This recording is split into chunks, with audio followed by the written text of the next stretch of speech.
Now that we know those rules, we're ready to do some examples. So example 1, you have to make sure that you read the entire set of directions here so you have a sense of where to go on these problems. So notice it starts off with the word simplify, but then the continuation here, it says write your answers using only positive exponents.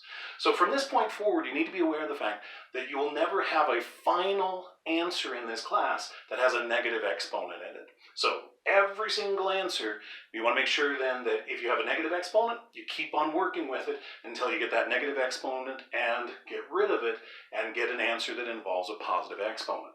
So let's go ahead and check out A here. For part A, we have 7 to the negative second power. Now, as I look at this problem, the first thing that I think about is where does this 7 live? Is the 7 in the numerator or is the 7 in the denominator?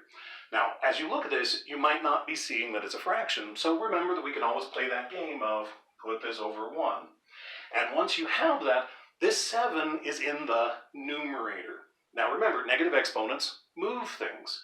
So this 7, which is currently in the numerator, is going to get moved into the denominator. And because the negative exponent has done its job, that negative isn't there anymore. So it's going to be a positive 2 power. Now, as I look at this fraction, there's something missing. I can't have a fraction that doesn't have a numerator. So I need to make sure that I put the 1 in the numerator. So we have 1 divided by 7 squared. Now, again, we talked about this the other day. Anytime you have a number to a power, you need to go ahead and expand that. 7 to the second power is going to be 49. So we have 1 divided by 49. And there's our final answer for the problem. Now, something to be aware of on this problem, sometimes people come in and they get their wires crossed a little bit, and they take the negative and they associate it with something that never had that negative associated with it. So this negative is part of the exponent. So again, remember that negative exponents move things. But the 7 itself was not negative. So you need to make sure that you don't take this negative and bring him into a world that he wasn't when we started the problem.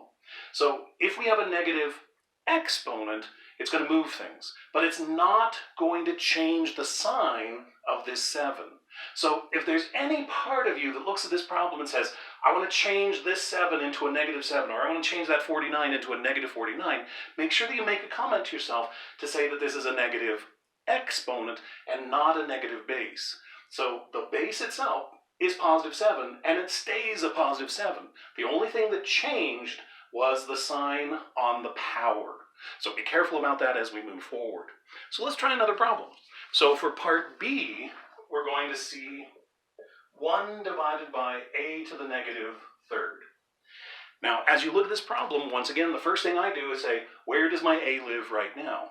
Well, my a lives in the denominator, and I know that negative exponents move things. So this negative exponent is going to move my a, which currently lives in the denominator, into the numerator. So we're going to have a. The negative has done his job, so we're going to have a power of 3.